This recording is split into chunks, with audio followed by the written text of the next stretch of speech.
Hi everyone, I'm Tara and this is Loving Ocean Tarot. Welcome if this is your first time visiting, and welcome back if you have been here before. Today I have a very special reading planned for you guys, inspired by the newest addition to my Oracle deck collection, which is the Pocket Archetypes deck.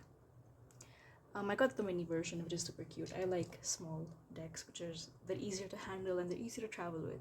Today we're going to be looking at what chapter in your life are you currently in? What chapter in your life is currently unfolding? And I want to take some time to just go through like the structure of the reading. So for those of you that want to stay and watch the structure of the reading, you can stay. And for those of you that want to skip to the pile selection, I'm going to put a timestamp down below and you can click there.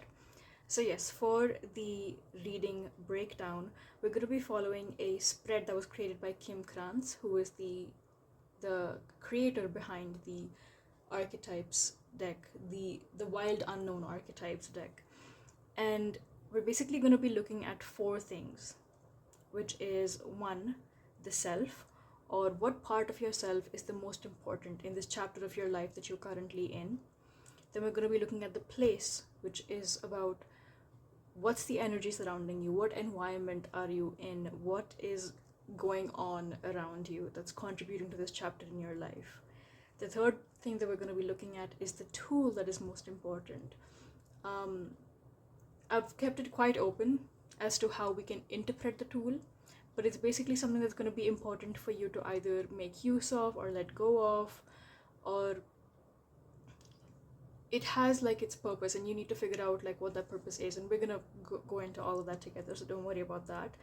And the final thing that we're going to be looking at is the main purpose, like what is the main purpose of this chapter that you will be going through. So yes, that is the reading breakdown. Let me now go ahead and show you the crystals that I have for each pile.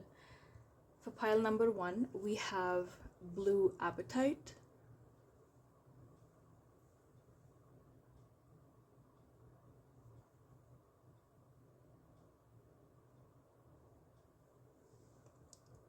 for pile number 2, we have serpentine,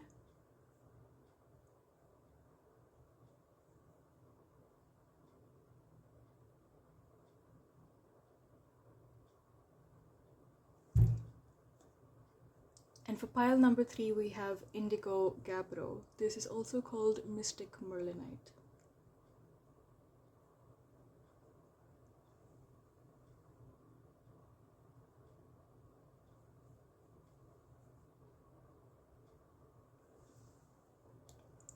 So yes, take as much time as you need to select your pile. Pause the video if you need to. I will be putting the timestamps down below for each pile, so you can go ahead and get your pile when you're done selecting one. For now, I'll be getting into pile number 1. Hi pile number 1s. For those of you that selected this blue apatite, this is your reading. I'm going to be putting this blue crystal right here. And yeah, let's see. So for the self, or the person, the part of you that is the most important in this new chapter that's unfolding, we have the comic. I love this card so much, it's so cute. I love the little cat there. For the place or the setting in which all of this is unfolding, we have the heart.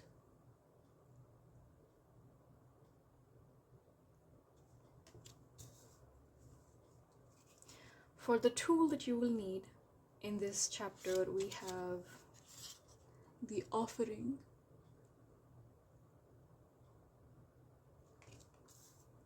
And for the purpose of this chapter, we have Anima Mundi. I'm going to put that slightly lower because it's the purpose. And then I have this one additional tarot card for you, just so we can get some more information about all of it. And we have the 9 of Pentacles. I will put that there. Okay. So immediately the first thing that I'm drawn to is this card right here, your purpose. Anima Mundi to me is such a great card to come out as your purpose. This is also the last card in the Wild Unknown Archetypes deck. And I think it's the last card because it also sort of contains this energy of the World card in tarot, where it signifies this complete sort of harmony has been established between the physical and the spiritual, the 3D and all other higher dimensions, the self and the world. And even if you like look at this card, I hope it's focusing, you see this one person like meditating in the middle, and like around them are all these different elements. There's planets, there's astrological signs, there's symbols, and they're just like in harmony with everything because they're just so unfazed and unbothered by whatever's going on like outside of them, because they're realizing that everything that's going on outside of them doesn't need to bother them, because everything that is going on outside of them is technically themselves. Basically what happens with this card is that there is a breakdown of this distinction we have between the subject and the object, and those barriers break down. So you're having this chapter that is unfolding. It's all about you feeling this new harmony with the world, and it's not like a kind of harmony that leads to like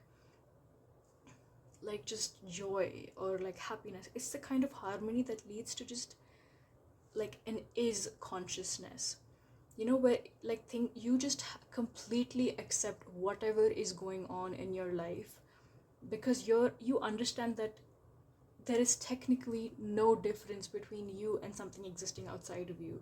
So there is no difference between you and a table, or you and a tree, or you and your friend. And it's so interesting because you would think that if there is no separation between you and everything else, then the problems that everything else has also become your problems. But what I'm truly seeing is that you're not, like, instead of all of that, what you're actually facing and what you're experiencing is this very calm, just fulfillment and just unbotheredness. Yeah, like unbothered is the word that's coming to mind so often. And that sort of combined with the comic, it's making me think of like, you know, like some people that bothered you in the past, you know, like that maybe they're out of your life, but like you have these like mutual friends who want to come in and they want to see like, oh, like, you know, what are you thinking about them right now, like what's going on, and they try to come and tell you news about them even though you cut them off. And this is such a random specific situation, but yeah, like, you know, they come up to you with news like, oh, did you hear like that person that you cut off is doing this now, and you're just laughing in their face. You're like I could not care less about anything that's happening right now. Like you're so unbothered, you're so unfazed, you're so focused on just the complete oneness of the world. And it's almost giving this kind, like the comic and Anima Mundi like sort of together are making me feel like you had this phase where you were like, oh my god, nothing matters, you know, like, and it could have been like very like painful even, because it could be like, oh my god, nothing that I do matters, like nothing in my life matters, you know, like kind of like a dark place. And then over time it just became like funny, like you were like, wait, nothing matters, like I can do literally whatever, like I can do what is most authentic to me, and it won't matter. And that went from something that bothered you to being something that set you free. And this is such a great energy for you guys. Like, I'm actually like so happy for you, like that this is the chapter that you're currently on. And like I feel like you're just gonna be like laughing a lot more. And the thing is, like, if you're not, so the thing is, with this reading, you could be at any stage within this chapter, right? So like this reading could have found you when you're sort of in the middle of this chapter, like sort of unfolding. I don't think that this is near the end of the chapter, but it could be that you're either in the beginning or that this chapter has already sort of started, or you're just like getting the hints of what's happening. So far, like the way that I've been reading things, I feel like some of you are like a lot of you could have already started this chapter, like you're in the middle of it, and this is just like a confirmation to all of you that you're on the right path. But for those of you that haven't started this chapter yet, or like are just on the brink of it, this is a message to you to like keep your humor like around you, keep laughing, like be around people that make you laugh, be around people that bring you joy, like like it's not even about joy, it's literally about laughter. Do things that make you laugh, and see the funny side of things. Like if you're feeling hopeless, just think of like how that sort of I don't know, like this might not sound like the most tactful thing to say, but literally see how nothing matters, you know. And because that's the point you're going to get to, where nothing mattering is the exact thing that's going to set you free. And that's what's going to make you feel more connected to everything, because if nothing matters, then nothing matters equally. So, you know, it's like even the bad things don't matter, even the good things don't matter. And see, that this doesn't mean that you need to like just give up and do nothing. This means that you are free to do what is most authentic to your being.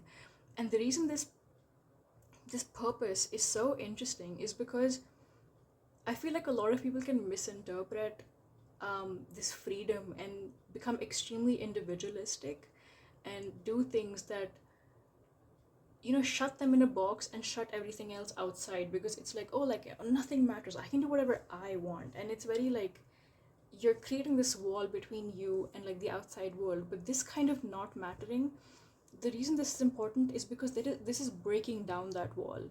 And even though things don't matter, it's making you access this outside world, and you're like, I can do the kindest thing in the whole world, and it doesn't matter like what other people think of me, or how people receive it. Like I will know that I have done the kindest thing that I can think of.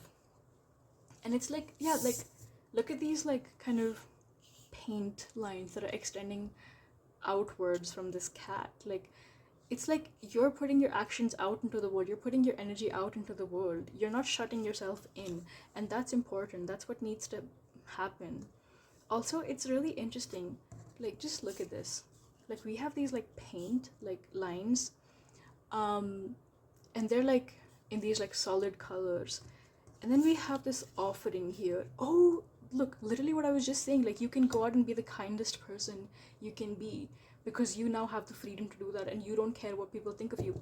Offering, you're using the energy that you have to give out into the world. Like everything that you can give, it's then mixing together to form this beautiful like just palette or beautiful mix of colors. And you're giving everything that you have outwards, because you no longer care how you're received, and you always can find like the goodness and the humor in each situation. So even if like suppose you do a good deed and some people think that, oh, that's so cringe, or that's so, yeah, like why is cringe coming to mind? I feel like that's like, again, like comic energy. Like I think, okay, this is like a very like just a random but like specific thing. If you ever like sort of feel cringe, realize that the opposing force to cringe is humor. And yeah, so I feel like a lot of us can sometimes, you know, this entire concept of guilty pleasures, like why do we need to what am I saying, why do we feel the need to add a sense of guilt to something that we enjoy? So, and you know how we have this idea of certain types of things being cringe, or like not acceptable, or not, I don't know, good looking enough to enjoy. So that's what I feel like. If people come up to you and they're like, oh, like what you're doing is so cringe, or it's so sort of conventionally unacceptable, or it's just something that you want to whisper and laugh at, you're like, you know what, go ahead and laugh. Like I'm laughing too, like this is so funny, like why are you coming up to me and telling me that something that I'm doing that is authentic is cringe? I'm literally offering my most authentic self out into the universe. And if that's something that you think is something to chastise me for, or something to find me cringe for, like go ahead and do that. Like this entire situation is just so funny, like nothing matters, get over it. Like I feel like the words I'm using are a little curt, but your energy is more humorous than that. It's more like, yeah, okay, if you're laughing at me, sure, go ahead. What does that have to do with me? You know, you're moving on. And the place that this is happening, the heart, it's so interesting to me that in this deck, the heart is a place. So basically, the deck is divided into 4 different kinds of cards, which is this, where we have some cards that talk about a self, some cards that talk about a place, some cards that talk about tools, and some about initiations. And the heart comes under the category of places. And I think that is such a beautiful way to look at the heart. Like, the heart is just, it's not something that it's not a tool, but rather a place where you can, like, use the tools. And it's like everything that you're offering out into the world is sort of almost coming back into your heart. Because again, like, you're seeing no difference between you and the outside world. You're seeing no difference between the subject and the object. And if you're seeing no difference between the subject and the object, then the object is also a part of you.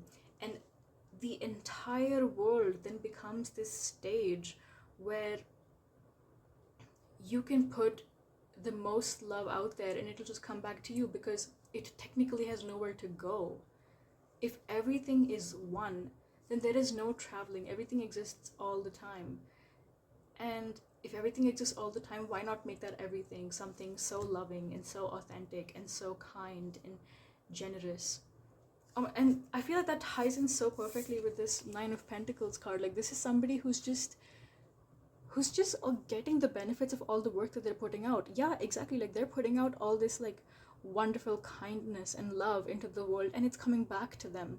Like, they're seeing their own, like this is like a vineyard, right? And this is somebody that put, like, a lot of work into their vineyard, and now they're getting all these big fat juicy grapes, and they can make all this lovely wine with it.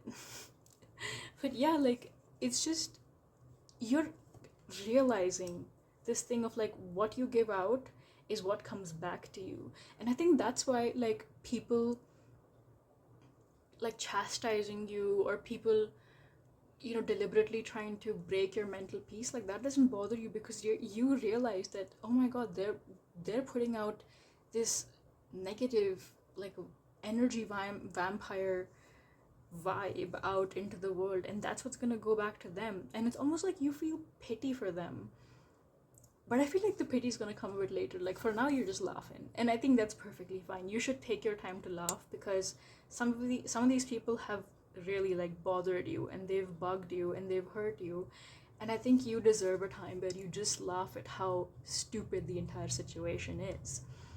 So yeah, that's what I'm seeing. Let's see if there's anything else that I can say. I want to take some more cards. So I made this, like, tiny little oracle deck by myself for funsies, and I want to take one card from this. So let's see, like, what more can we tell pile number ones? What more can we tell the people that have picked pile number 1? Oh, we have 2 cards. Ooh, we have 2 colors. This is so interesting.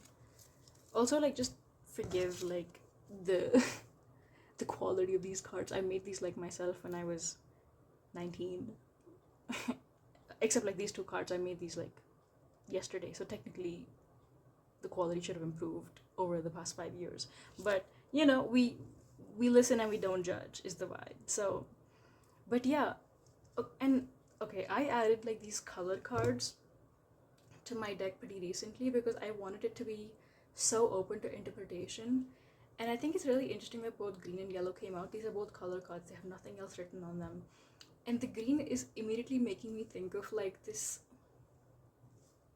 new spring blooming, right? It's like, oh yeah, we're also, like, gonna be entering spring pretty soon. Like, the new zodiac year is gonna start, and that's all, like, spring energy. It's new life.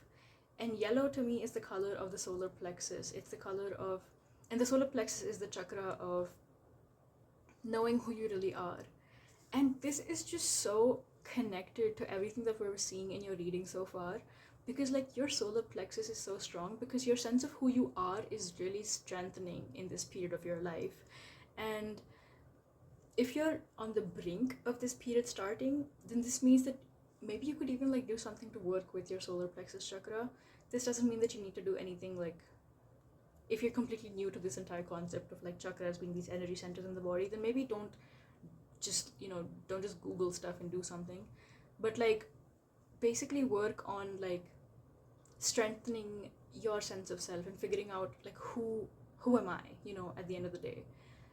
And I feel like you, whether or not you've like dived into it yet, you are an extremely like spiritual person, and your spirituality comes from this connectedness that you feel with the world outside of you. And this connectedness only shows itself when you are feeling like your most authentic self. That's why I feel like, so I know this says the heart, but to me the heart is like, how do I say this? The heart is, so we have a heart chakra that is different from the solar plexus chakra, but this card of the heart, it's not really speaking of the heart as the heart chakra. Rather, this heart to me is like the seat of who you are. Like even like look at this like image, right? We have this almost like a wreath, and then through that wreath you can see this like image of these two people in like a little boat, and it's giving this like very loving energy. Like also the fact that they're sitting in a boat is making me think of the word seat and seat of the soul. This is just like, I love making connections with language, it's so fun. But yeah, to me these two are extremely connected. No, we also have green is the color of the heart chakra. So I feel like, yeah, like these two energies are really combining to give you like a very strong sense of self. So the energy, or like rather the place where all of this is unfolding, is you, like within you.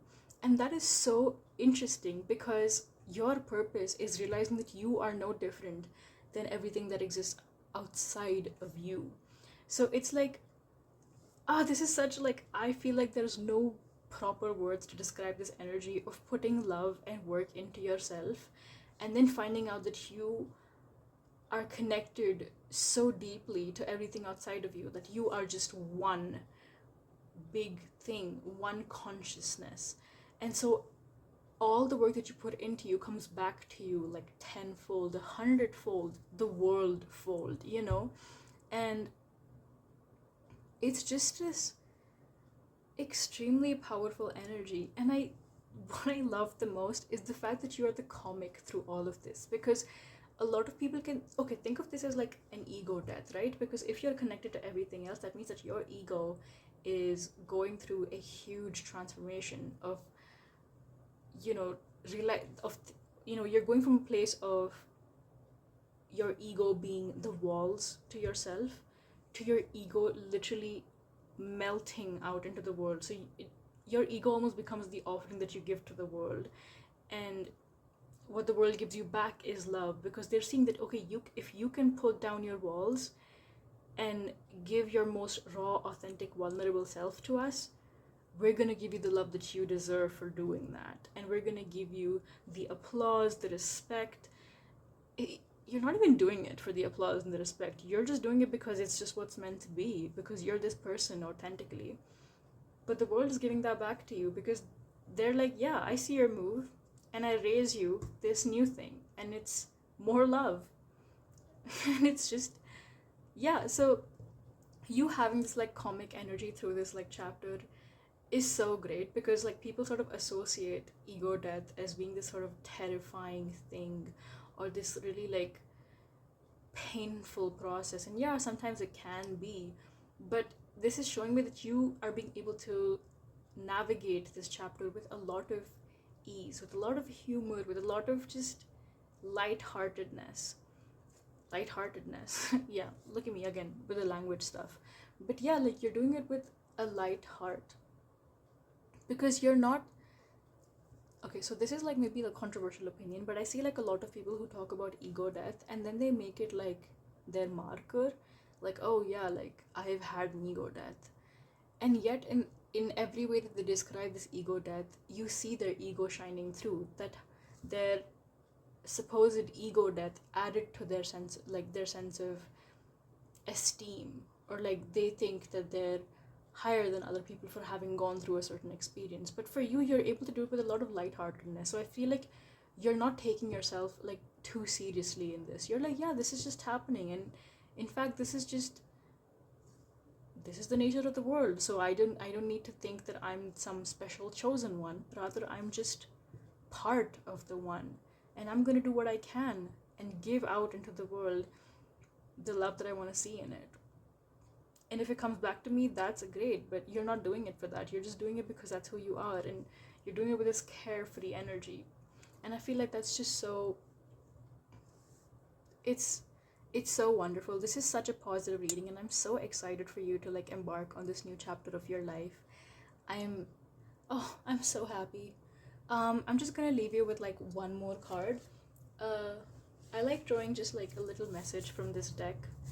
This is the Universe Has Your Back deck. So let's see, what is a message we have for pile number 1 to end this reading?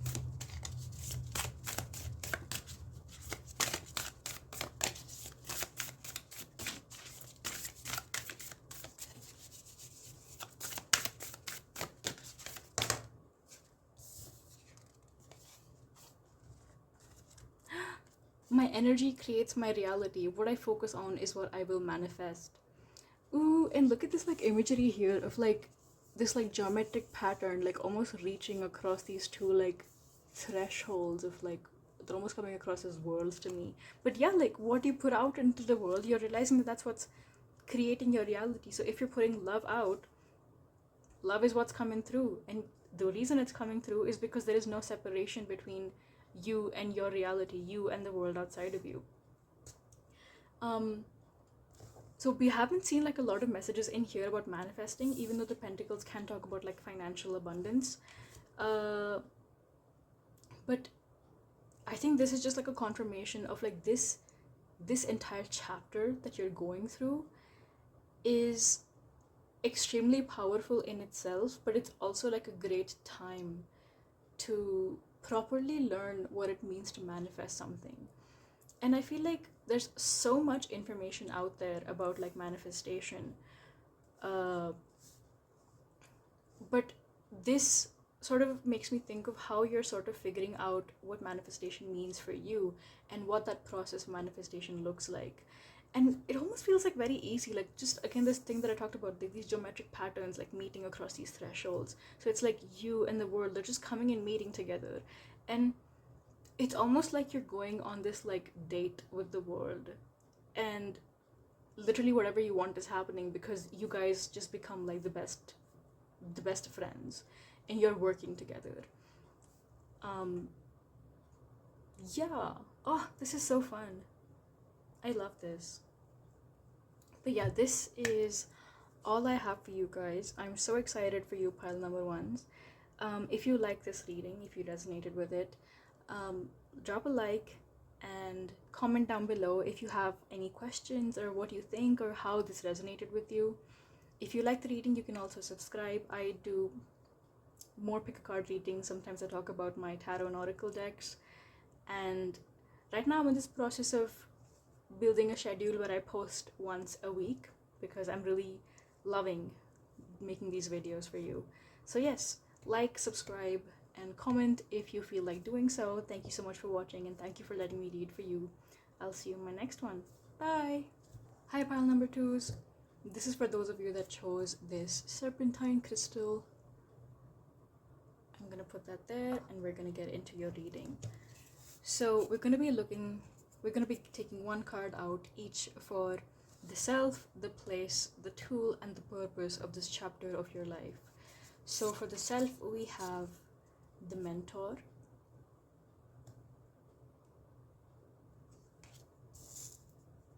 for the place, we have the Box, for the tool, we have the Ring,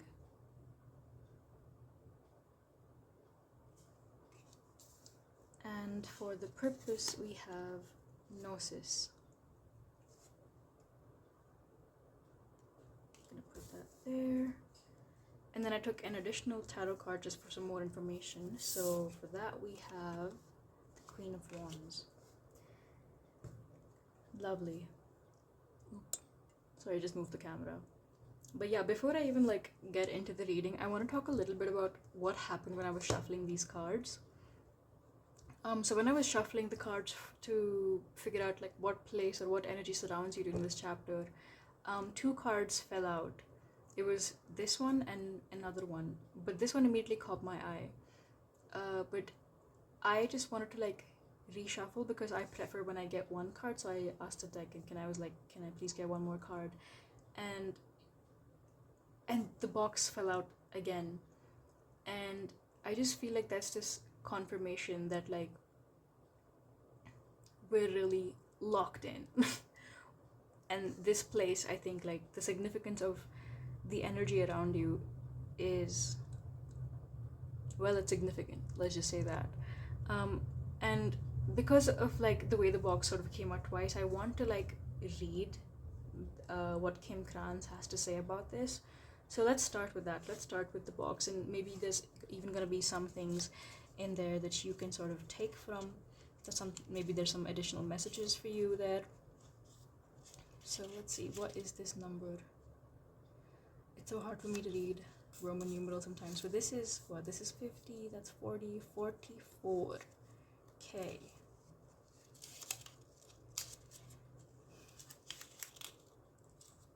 Hello? Yeah. We have the box. The print is quite small, so I'm just gonna bring this closer to me so I can read it. This says, the cage, the rules, the norm. We all live to some degree within the confines of the box. This archetype represents everything that is known, anticipated, and expected. It holds us in place while simultaneously holding us back from our greatest visions. The box is sneaky, insidious, and everywhere, limiting us at the most unconscious levels. It is built of layer upon layer of social constructs and pressures. Breaking through its confines requires awareness, continued effort, and bravery. The box may appear as expectations from parents, a well-paying but heartless job, the pressure to look or behave like others, or simply to stay small. There is a box around you now, made of some type of confining thought. What is it? The box shifts and morphs as we grow. This is part of its multi-layered nature. Once you break through one layer, another will present itself to you. Keep going. An exquisite life requires it. And it also says, if you want to go deeper, you can you can research things like Richard Serra or One Ton Prop from House of Cards. Kim Krans puts these like little songs or shows or just like things that you can research to like get some more information on this card, so that's something that you could do. Yeah. Okay, so let's get into this reading. So immediately, like what I'm thinking of, like I know we just read about the box, but I want to talk about this gnosis right now. I feel like the chapter that you're currently in is about expanding yourself by way of knowledge.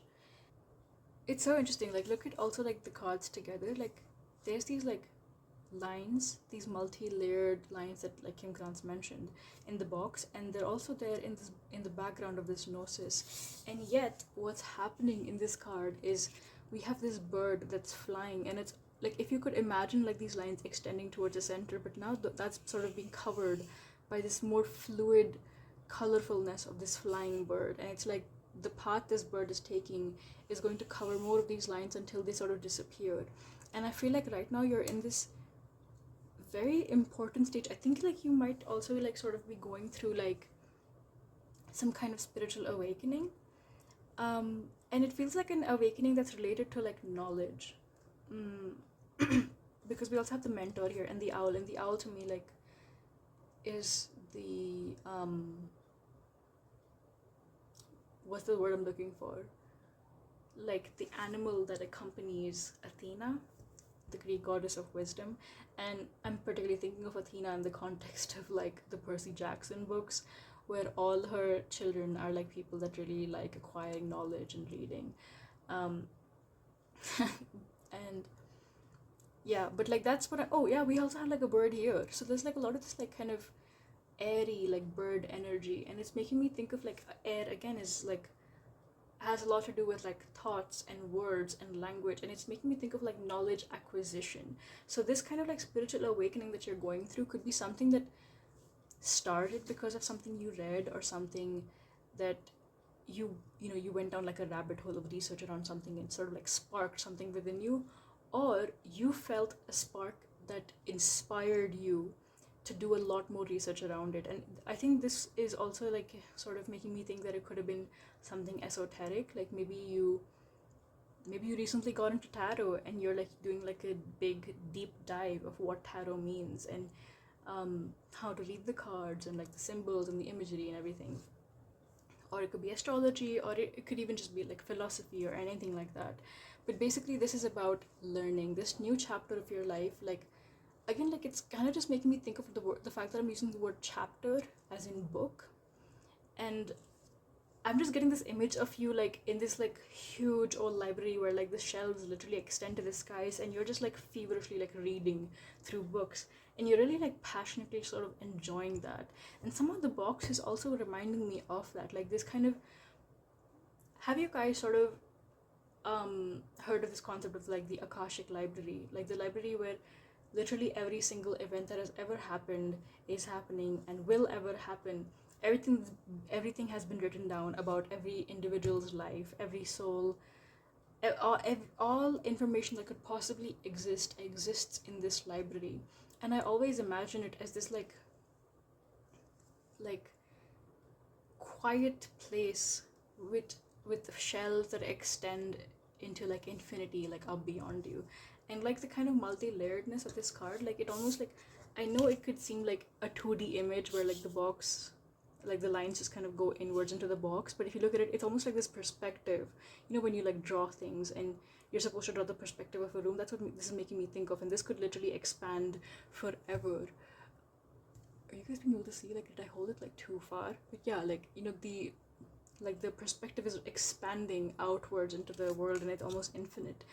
And it's really interesting because right now we just read like this description for the box where she talked about how the box is something that limits us and confines us, but it also like holds us and gives us like some sort of stability. And it's like you realize the stability that this box was offering you, and you didn't exactly know or didn't think it was time to break the confines of this box yet, but there was still more exploring you had to do. So if you cannot exit a box this way, what do? You come up, right? You climb the box this way, and the box grows with you, but it's also this expanding perspective and lots more exploration. I feel like I'm talking like very metaphorically and abstractly right now, but I feel like this is the way the message is coming through to me. And I feel like because of also the kind of study that you might have already been doing, or the themes that you're interested in, this kind of metaphor or this like abstractness, it's making sense to you. Also, it's making me think of like, if you've seen those videos about space, like I'm really into space. I love videos where I learn about dimensions and black holes, and there's these videos where they talk about what it feels to shift from a 2D perspective to a 3D perspective. And again, that's making me think of like this box example, right? So like if you have somebody that lives in a 2D world, and then you put them in this box, right? You draw a box and a piece of paper and you put a person inside it. Somebody with a 2D perspective, they can't really get out of it. So what do you need to get out of it? You need to understand that there is a dimension that exists beyond what you are currently experiencing. So this person has to look around and realize that they can't get out, and then they have to look in the 3D. They have to realize that along with breadth and length, there also exists height. And when they're able to access this new dimension, they're able to exit the box in a way that is previously unfathomable. And knowledge does this to us. Knowledge expands our minds. Knowledge expands our horizons. Knowledge expands even the boxes that we live in. So even if you don't feel ready to completely let go of the... See, like some people can think of certain situations as being like prisons but there are also places of safety and comfort, you know. So like maybe you haven't moved out of home yet, maybe you're still living with your parents, or maybe you are still in a heartless job. Basically any kind of situation where you where there is pain, but there is also like comfort. Pain because you can't really spread your wings, but comfort because you know what's happening, you know, it's in your routine, everything is kind of stable, and it's stagnant waters can get warm, let's just say it that way. um but yeah, so that's what I'm saying, that even if you don't feel ready to let go of the restrictions that you are currently bound by, there is nothing stopping you from acquiring the knowledge that you will at one point use. So right now I feel like this energy, like again, like with this mentor card, this is so interesting to me, because the mentor could be somebody that you're almost seeking, like, you know, in this new spiritual awakening that you're experiencing, you want somebody that will hold your hand and tell you that, hey, this is what you can do, don't worry, like I'm gonna help you. You want somebody who can teach you, who can help you through things. And for the kind of spiritual awakening that I feel you're going through, you don't really have that, right? Or maybe you don't really have enough like access to somebody who has this kind of information that you're seeking, or who even who has the perspective that you want in this chapter. So I feel like the part of you that you really need to access in this chapter is the mentor within yourself, and you need to trust yourself to give yourself knowledge, right? So imagine yourself as both the student and the teacher, right? And so the teacher is somebody that looks after the student while they're in school and while they're in university or whatever, until the student is ready to take off into the world, right? And that's what this like box is giving me the energy of, that you're in this process of incubating, of gestating, of like looking after yourself. Like the part of you that is the teacher is looking after the part of you that is the student, and that's why you're acquiring information, you're learning things. So the part of you that's learning is then teaching the part of you that's the student, until they're ready to break through these restrictions. So right now this is a process that is of knowledge acquisition. So think about it this way, like, you know, even this card technically, like think of the card as an extension of these like circles, right? So this bird is flying, it's like they're acquiring this knowledge, and at one point they're going to fly off the card, so they're going to break that restriction. So right now what you're doing is you're acquiring this knowledge, and it's helping you understand how you can use this knowledge later on when you need it. This is really like, it's really powerful energy. It's very like, it feels very mystical, to be honest. Oh yeah, oh my god, even Serpentine. Serpentine is a crystal that's connected to like Kundalini energy. And Kundalini is the feminine energy of like the serpent that sits at the base of our spines, at the base of our chakras.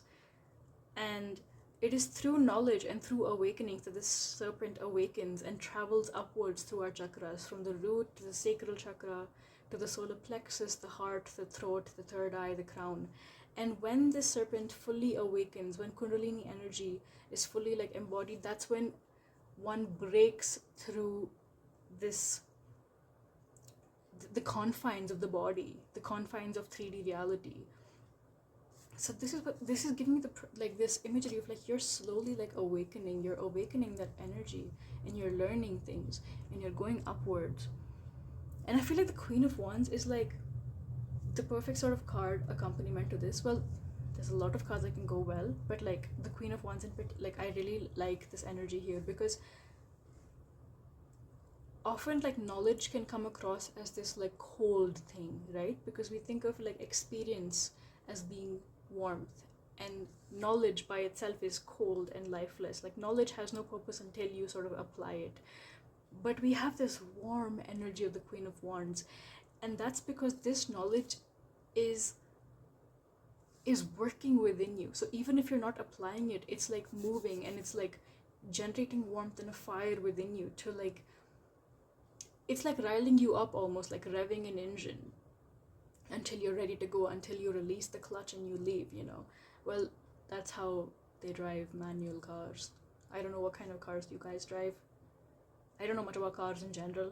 I barely know how to drive myself.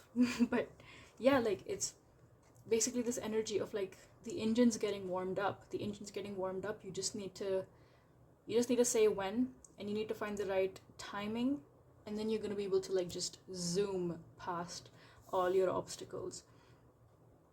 And the Queen of Wands that way is a very confident energy, I feel. Like this knowledge that you're acquiring, it's so interesting because I feel like the more knowledge you have, the more knowledge that you acquire, the more you're realizing that you know so little. So it's almost like this kind of paradoxical energy where the more you actually know, the less you feel like you know.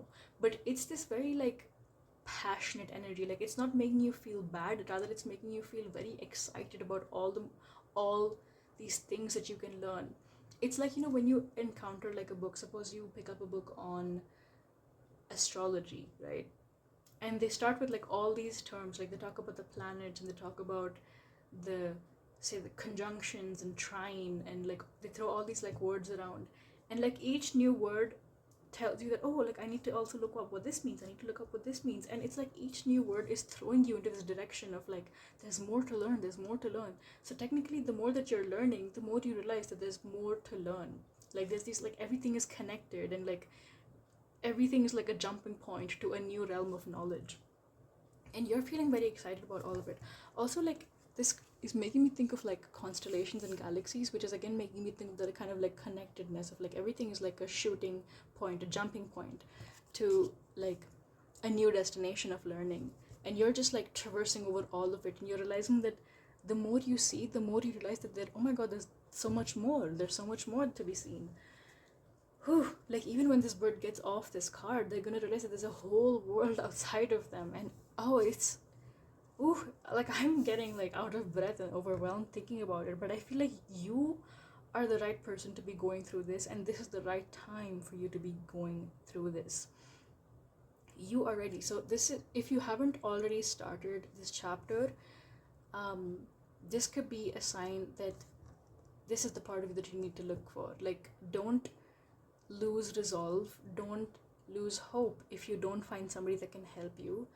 Rather, this mentor exists within you. Access this part of you. Like, look, the Queen of Wands, she's technically like one of the highest court cards. Like, she's the counterpart of the king. To me, the Queen and the king are like at the same level, right?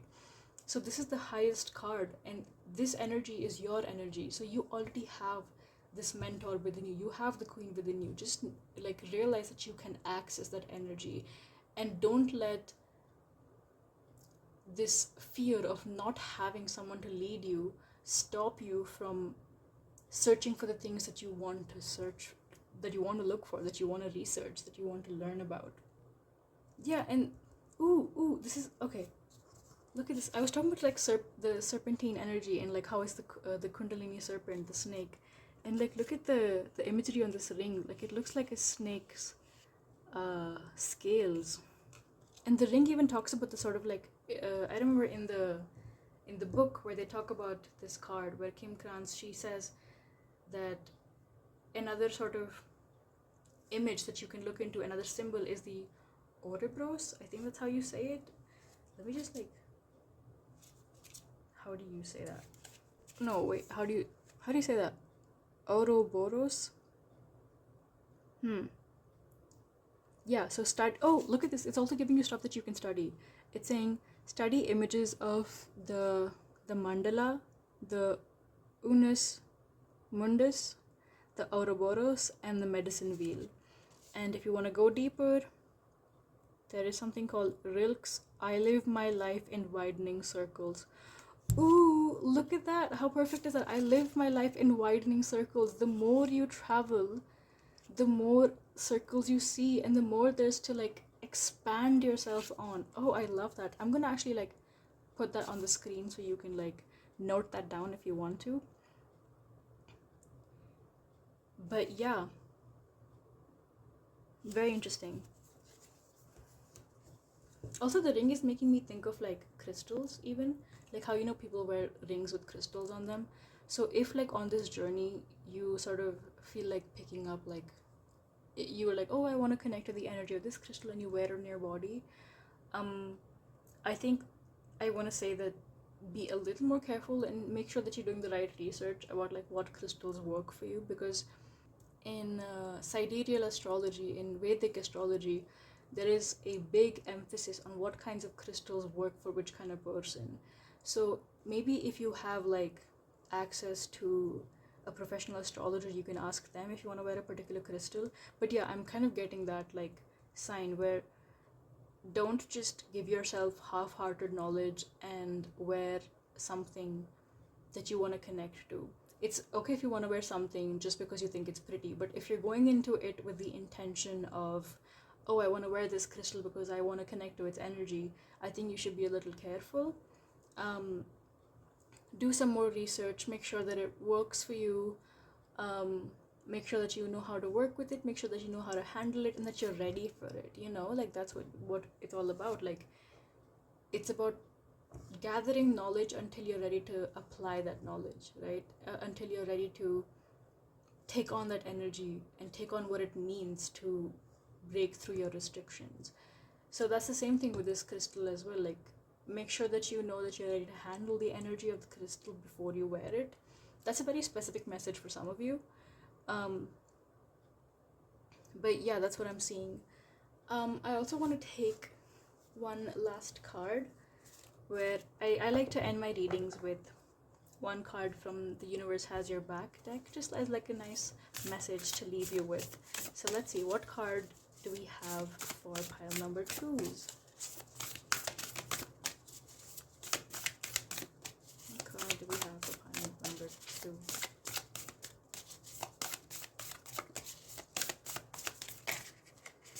Hello? Okay. This came out like very like, let's see. In every moment, the universe is conspiring to bring me toward right-minded thinking and the energy of love. That's very nice. Again, like with this kind of air energy of like thinking and thoughts. Also, this is kind of, I'm feeling called to talk about like Kim Krans and like this deck. And she talks about how these archetypes that she's, you know, made these cards based on, they exist within us and in the world outside of us. And this is making me think of like how like you need to connect with the mentor that's within you, because this is like an archetype, and it's not, you should realize that this energy exists within you and nothing can take this away from you, you know, because it's an archetype, it exists, it's just meant to be there, and it's within you and it's outside of you. So you can look for like these almost like symbols and synchronicities even, of the mentor archetype around you. And so if you don't have like a particular teacher or somebody that you think is guiding you through this chapter, look for these synchronicities, because they're going to be guiding you towards the mentor within yourself. And the mentor, it's almost like the world in that way will become your mentor, because the universe is working with you here.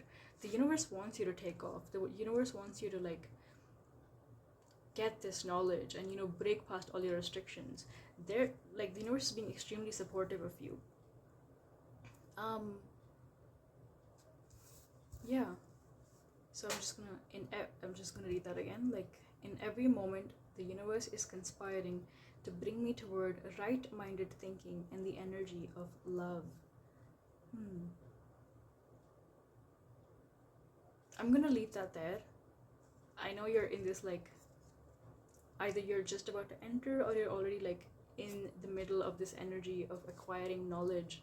So I'm gonna let you ruminate on these cards by yourself for a bit. You feel free to take a screenshot of this if you want. You can study these cards, you can study these symbols, these archetypes, the imagery of this card, and what this quote means to you. But yeah, this is where I'm gonna end this reading. Thank you so much for watching, and thank you so much for letting me read for you. If this reading resonated, please leave a like and comment down below like how it resonated, or just what you feel about all of this, if you feel called to sharing your thoughts with me. Subscribe if you'd like. I'm trying to create a schedule where I get more regular with posting, because I'm really enjoying doing these readings for you guys on the internet. And I'm trying to get into the schedule of posting once a week, so there will be more videos coming, and more regularly as well. So subscribe if you'd like to stay on for that. And thank you so much for watching. I'll see you in my next one. Bye bye. Hi Pile 3s. This is for those of you that chose the Indigo Gabbro or the Mystic Merlinite Crystal. This is it if you want to look at it again. I also don't know how to pronounce Indigo Gabbro. I think I'm pronouncing it right. I'm gonna just write that on the screen so you can look that up if you feel like, and I'm gonna put that there. Let's get into your cards. So for the self that is going to be most significant, the part of it that's going to be most significant as you go through this chapter, we have the Crone,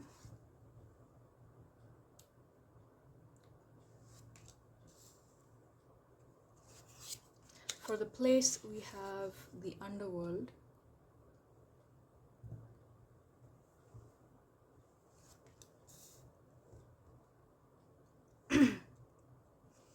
for the Tool we have the Prayer,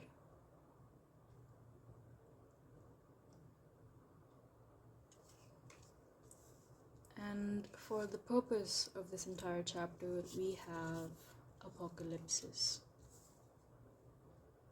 I also took one tarot card to just help us with the overall energies of the reading, and we have the Queen of Swords in reverse. Okay. Okay, so this is a bit of a heavy energy. I will not be sugarcoating anything, so I will say everything in the best possible way that I can put it across, but I will not be sugarcoating anything. So this chapter, I think, might be a bit heavy for you. The energy that I'm getting is kind of heavy, but and honestly, like with some of these cards, I feel like those of you watching this reading, some of you might have lost someone close to you in the recent past, or it could even be that you lost them some time ago, and this is a particularly tough period because maybe some things are coming back right now. Some of that grief is coming back. Maybe it was unprocessed grief or just unprocessed emotion. For those of you that haven't lost someone, this could be like a tough chapter. I feel like you guys feel like you're sort of struggling things with this apocalypses card. It feels like things could be sort of getting out of hand. Like you might feel like things are just sort of falling apart. It's almost giving like tower moment, where the kind of life that you've sort of known for all this time has sort of fallen through. It almost like I'm hearing the phrase, the floor had fallen from below your feet, from beneath your feet. Also, like the kind of colors on these cards are very similar. Like we have a lot of like black and white and just dark energy, but like all truly is not lost because we have the prayer here as well. I think the prayer being here is very like significant. I'll get into it a bit later. Right now I feel sort of drawn to sing. We have like a lot of imagery that is sort of tied into things around death. So if you have lost somebody in the recent past, like if you lost someone dear to you, or if you've lost someone just any time before you're watching this reading,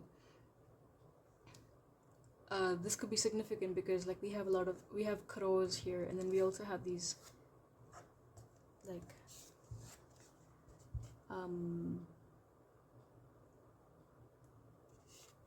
I want to say like a word that truly like expresses this well and properly, but like we have like the underworld here, and the underworld isn't making me think of hell, so I just want to make that extremely clear.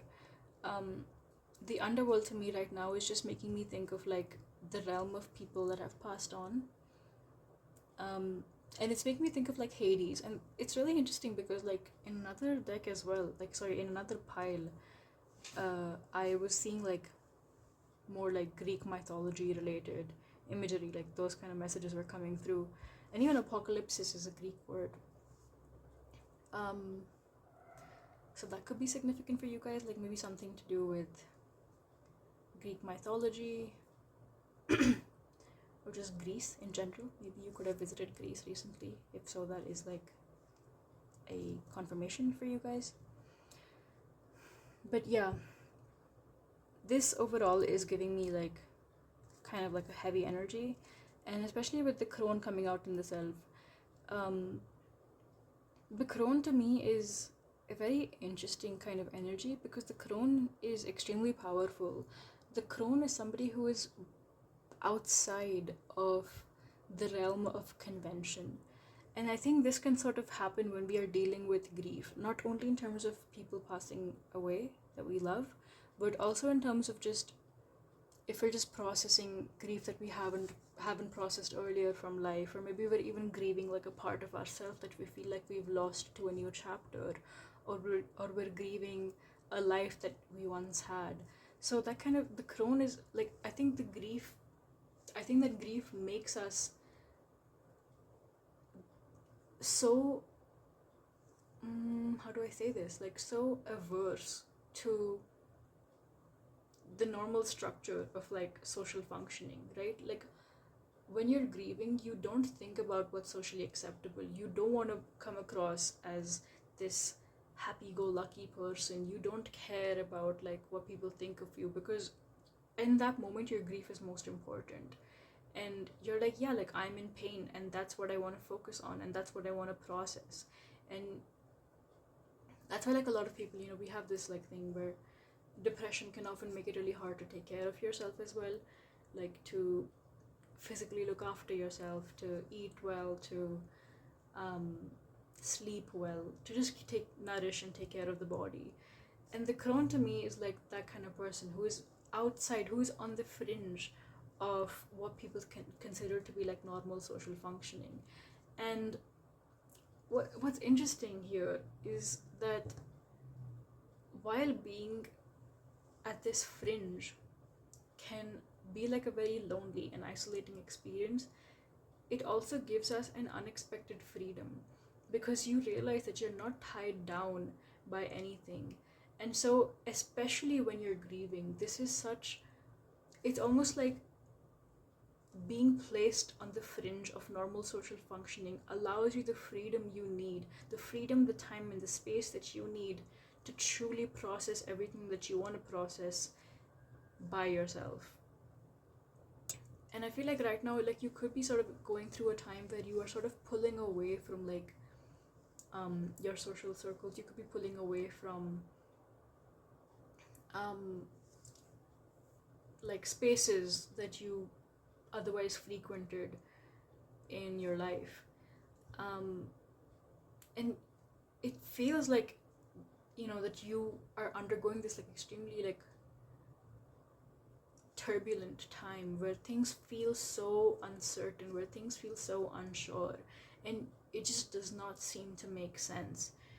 And I think this is something that also happens with grief. I know I'm like referring like pretty constantly to grief, but I definitely want you to keep in mind that this grief does not have to do with like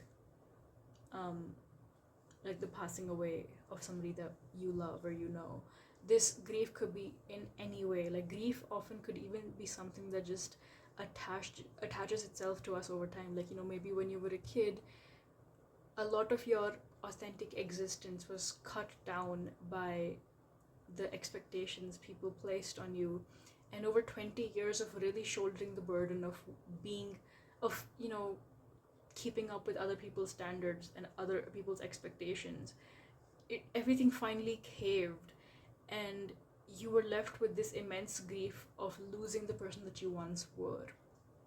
So it could also be something like that. That's also like a message that's coming through. So yeah, with Apocalypse is exactly like what I talked about, like the Tower card. So it could be in this instant that I just mentioned, that you had built your life based on the expectations of people around you, and it left you in this really like unfulfilled place where you almost felt just like a zombie going around. Like with the underworld, it's making me think of like just somebody who's just like feeling like they're not really living life, you know, like they're just going through the motions but they're not really living. And you could have been in this energy, and like one day like it just clicked, like maybe there was like the last straw, or like the final, what's it called, like it's just the last straw, right? Or like I'm imagining this piece of hay that's going on to this huge pile of hay on like a cart that's being dragged by like a buffalo or something. There's a saying about that, right? There's something that broke the camel's back, something like that. But like basically, yeah, like this energy of something that just triggered everything, and it's like a dam broke, and with it came all this unprocessed trauma of having to, you know, push away who you really are, or to just keep up with the expectations of people around you. So this could be like a sensitive topic, but like with the prayer card here, I'm also feeling like sorry if I've been moving the camera, but yeah, like with the prayer card, I'm also seeing that maybe some of you could have experienced some sort of like religious trauma. Like maybe you grew up in a very strong orthodox religious household and you didn't really align with that. It could even be that you had like a strong connection to God, but you didn't really have a connection to the way in which people put that God across to you, or the rules that were sort of supposed to be attached to loving that version of God or something like that. And you know, you had to like really snip away at yourself to fit into the sort of cookie cutter version of what it means to be in a certain like religion. And even though it really didn't feel authentic to you, and it even almost closed off this connection that you felt to God otherwise. So right now you're in this place where everything feels like it's fallen apart, and it's like, what's going on? Like, you know, because you're finally at this place where, oh my god, remember we talked about like being at the fringe of society, even like with this idea of like, you know, how you know, maybe you grew up in like an extremely religious society, and then when something just like clicks and you're like, this is not working, that immediately pushes you out of that society, right? Because people are like, why are you doing this? Like, why are you going against our rules and our norms and the way that we function and the way that we interact? Why are you going against everything that we have built and that we stand for? And that's what it's putting you at the fringe of that society, and yet you're like, it's also giving you the freedom to really explore that and what that means to you. So I feel like for this like pile, there's like a lot of these different interpretations based on what kind of grief that you guys are experiencing. But the word grief, I feel like, is the key word here, and the grief is like consistent through all these different examples. And it's a grief that's really like turned your life upside down, because like, you know how it's so much easier to experience and to show anger than it is to experience and show sadness, and to show the kind of devastating sadness and grief. That's why like a lot of people just resort to anger, like, you know, when they don't want to process pain that comes in the form of grief. It's easier to lash out at people than to sit with yourself and be in pain. But I feel like that's what this chapter is about for you, where you're really like being able to situate, the circumstances have made it such that you're finding yourself having the time, space, and energy to really contend with all your unprocessed emotions that are coming to the surface, that are coming up from, like, yeah, the underworld is making me think of something that's so like repressed, that you've buried deep down in the earth, and that's like coming up, and you're like having to deal with all like the rust, or like the, I know like maybe it's like a graphic imagery a graphic word to use, but like the rottenness of something that you buried under the earth. Like, I'm thinking of like if you buried an apple, right, and like you take it out like a month later, it's gonna be like a husk of what it once was. But yeah, like all that stuff is coming to the surface, and that's why it feels like it's falling apart, because it's like everything was fine as long as everything was, shut away in a cupboard, or pushed under the bed or something like that. But like now that things are coming up, things are messy, they're covered in dust, they're covered in residue of like years and years of dirt and dust, and that's why it's like messy. It feels like things are falling apart. But like, this is an extremely important and powerful chapter in your lives, my pile threes, because this is a chapter where it's like, yes, face everything. You have the strength to deal with it. You would not be, all of this would, see, the thing is, like, grief and unprocessed emotions will come to the surface with no regard for whether or not you want them to. But I will say that you need to tap into the power that you really have to deal with this, because the crone is a very, very powerful archetype. The crone is somebody who thrives on the fringe of society. And also, it's really this imagery, this coin that this crow is standing on is of this the star, the 6-pointed star. I know that's also like connected to the Star of David, which is in Judaism. But to me, like when I look closer, it seems like I can see these things written on there, which to me like read like Sanskrit, and it's making me think of the 6-pointed star, which talks about this superimposition of the masculine and the feminine, and that's making me think of like this connection of these two very different worlds, right? So it's like you're standing at this precipice, at this threshold. Yeah, like at this threshold, even with like the underworld here and like the apocalypse, because it's so thin, like everything that you have ever known has broken down, and yet there is a new life waiting for you, and you're at the threshold of that. And this threshold is so powerful because you right now can make the choices you need to create this new life and have it be a fulfilling and healthy life, a healed life even, and that's what the prayer is coming out to me as the tool that's very important for you.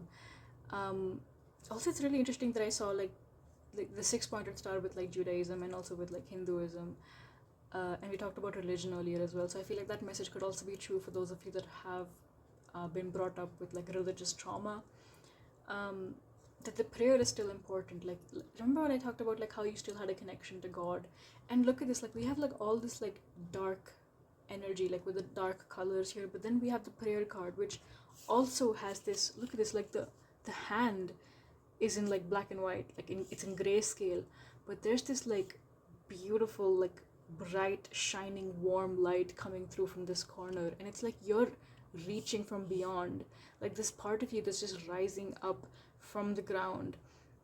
And it's also giving me that imagery of like in that movie with Uma Thurman, where, oh my god, what is that?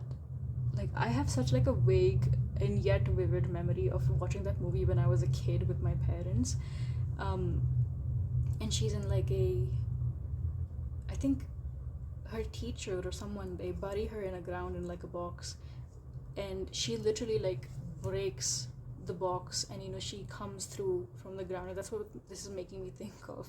It's a very specific image. Maybe you guys have watched that movie, maybe that movie is significant for you, but yeah, like you're coming through from the ground, and like you're in grayscale, and yet you're coming into this world where there's like a lot more light, and there's brightness, and there's like healing happening. Like to me, like yellow is like sunlight is a very healing sort of energy, right?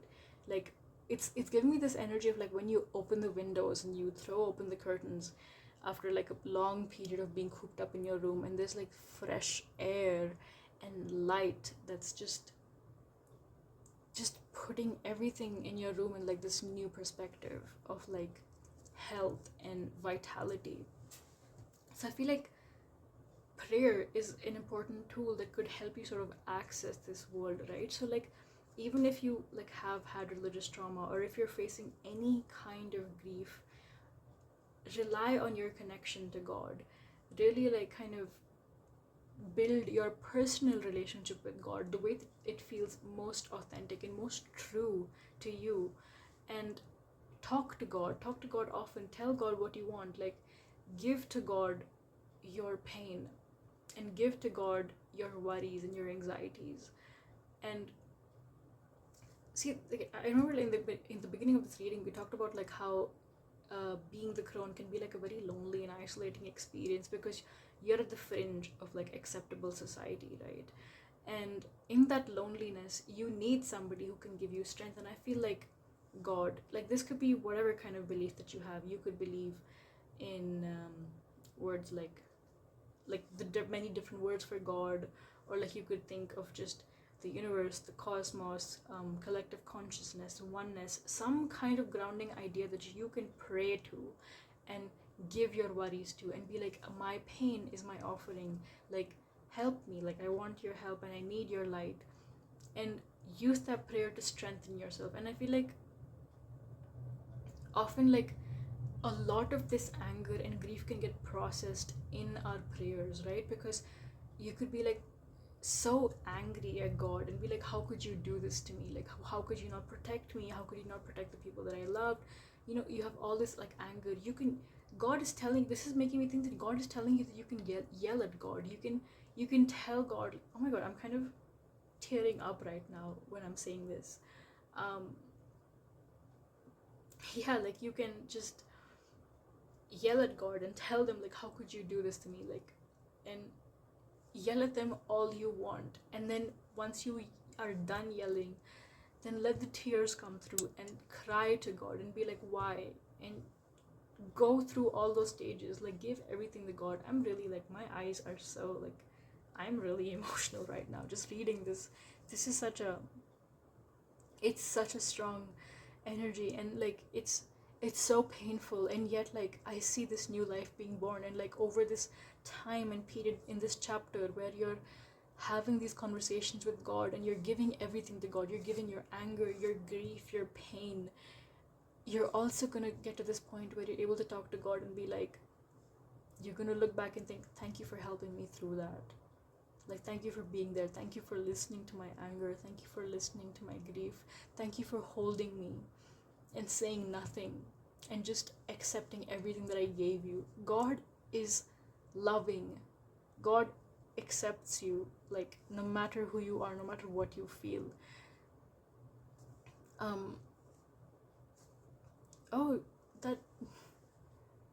That feels like a message in itself. Like, for those of you that have felt ostracized by a certain society's view of God, God is telling you they love you. That's the most important part. I'm really like emotional right now. God is telling you that they love you. They accept you no matter what. They accept every part of you, and they accept every emotion that you have. And that's why God is helping you bring it all to that surface. Again, you guys, I'm using the word God, but because that's the word that I feel sort of is all encompassing of this idea of this I don't know, like, I'm sort of at a loss for words, because I feel like God is such a difficult concept to truly speak about. But when I say God, you can connect it to any kind of idea that you feel most connected to. Even if you feel extremely drawn to music, like music is your entire life. Maybe you play an instrument and you dedicated your 70 years, 60 years, or like every year that you've been born to playing and perfecting a certain craft, and music then feels like the ultimate reality, or like you feel like the nature of the universe is music. Then speak to music in its purest form. Speak to what you feel music is, and music will hold you. Like, whatever you feel is this underlying inherent nature of the universe, this oneness, this collective everything, love, unconditional love. Speak to that belief, speak to that idea. Really, like, just bare your soul to this, any being that you believe in, any idea that you believe in, that you think is um, the ultimate nature of the world. That's why I'm using the word God, because God is kind of this, I don't know how to say it, but like, to me, God is the word that encompasses all these different ideas. So that's why I'm using the word God. But it doesn't mean that it comes with any particular religion or any particular idea of spirituality. This is all open to you and what you believe. Also, like, with the Queen of Swords in reverse, this to me is sort of talking about this energy of, like, like, if you're somebody who is usually like very like rational and logical, this is to me like somebody who's really like sort of like has abandoned all that kind of logic. And that's what the crone energy is coming through, like somebody in the fringe of society, somebody who doesn't think the way that people expect them to think, like, and who, yeah, like the Queen of Swords is somebody who's usually, like, say, logical or rational or very clear thinking, and to be in reverse is when you're losing those attributes. And that's why, like, you're sort of put at the fringe of society, because people no longer understand you. They're like, why are you not acting the way that you usually act? Why are you acting different? But what they are not seeing is that the way you're acting right now is actually your authentic truth, or rather you are on the way to your authentic truth. And this in between of like this chaotic energy is the threshold, is this perfect middle, is this doorway to your new life. And it's confusing for a lot of the people around you, but that should not discourage you. And I feel like the energy, the way that I'm seeing it, I feel like you're not going to get discouraged, because you have had it. You have had it with people that do not understand your grief. You have had it with people that are placing their unnatural expectations on you or are trying to snip your wings. You have had it with everything that does not fit your life. And even if this apocalypse energy came into your life sort of out of nowhere, trust me that it has been in the works. Even though, like, we have the one last straw that broke the camel's back, and that sort of set everything like that, we can't ignore that every other piece of straw did exist before this last straw. Just to give an example, just to make it clearer, like, you have this horrible day where, like, things just don't go right in your job, and your boss yells at you, and you don't get your work done, and then your pen drive gets in, like, I don't know how this works, but, like, I don't know how technology works, but I want to use the word infected, but I feel like there's like a more technological word to use. Corrupted. Yeah, your files get corrupted. Shit like that happens. And then at the end of the day, like, after a long bad day, you come back home, you drop a spoon, and then you start crying. Right? And that's the energy that I'm sort of getting. Like, it seems like it's out of nowhere, because the people around you are like, what, like, it's just a spoon, don't cry, like, it's not that big of a deal. But they're not seeing everything else that happened in your life, right? So, like, the people that are around you that are not really understanding you, it could be because they just don't see it. They think that you're having a disproportionate reaction to an event or a situation that doesn't deserve it, but they don't see that situation is just the cherry on the top of the cake. It's the icing. It's not even the icing, it's literally the air on top of the icing. Like, you have had like a whole lot of stuff go in, but before that they're not seeing. So even though you might not have people that are validating your pain right now, that are validating your experience, God is there. God is seeing everything. God accepts this part of you. God accepts, like, the nature of the world that you believe in, this cosmic oneness. It sees you. The world sees you. Like, Mother Nature sees you. The trees see you. The sky sees you. Everything is seeing you, and it's saying nothing is wrong in the way you're reacting. Your reaction is perfectly proportional. Whatever you're feeling is so valid, and I'm going to hold you through this. So talk to me, because I'm there for you. Talk to me because I'm there. Oh my God, again, I'm tearing up all over the place now.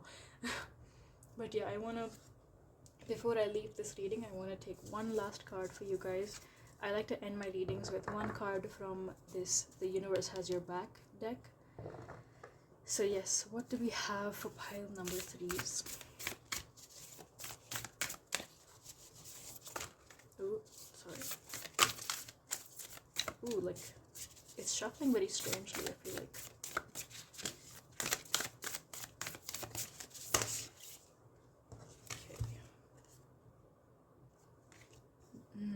The moment I realign with love, clear direction is presented to me. Oh, this is such a lovely energy to like end this reading on. And this sort of like, I like how the oranges and the reds and yellows feel like a faint version of the vividness here. And it's like the colors are starting to come, they're starting to bloom. Don't worry, it's all there. This new life is presenting itself. And especially with this like clear direction, I'm thinking of like how Apocalypse is like this chaotic mess of things, right? Like where nothing makes sense. Like if you think it's just like a bunch of like jumbled wires sort of. So but the moment you realign with love, and love to me right now, I'm kind of thinking this entire concept that we talked about with God or unconditional love or Mother Nature or the world, the trees, the sky, whatever you believe in, the moment you realign with love, the moment you bare your soul completely, because that's what love is, isn't it? Love is being able to see the truth of a situation. This is something I truly believe, that like loving someone or loving something is about seeing the true nature of that thing or that person. So when you bare your soul, when you really open and see the true nature of yourself, and you bear that to, and you allow like the world to bear witness to that, clear direction presents itself to you. Through and amid the chaos, you will sense a pathway being cleared. And that's this pathway that slowly gathers these colors and light and goes into the vividness of your tomorrow, that goes into the vividness of this new life that's going to start after this chapter. This chapter is a bit painful and it's going to be tough, but you guys are strong, you can deal with it, and most importantly, you are not alone. Somebody, this beautiful energy of God, this beautiful energy of love, this energy of the universe is there. It's holding you. So trust that it will hold you, and trust that you are held. And it's gonna get better. Wow, this is, my heart and my love goes out to you. I teared up so many times in this reading, you guys. I said that like every time I teared up, I told you guys. So yes, thank you so much for letting me lead for you. Thank you so much for watching this video. If it resonated with you, drop a like, leave a comment if you like, tell me how this resonated with you, if you would like to share that with me. And subscribe if you'd like to watch more readings from me. I'm trying to get into a schedule where I post more often, and I'm trying to post every week because I really love reading for you guys on the internet in this little corner here. So yes, like, subscribe, and comment if you feel drawn to doing those, and I will see you in my next one. Bye!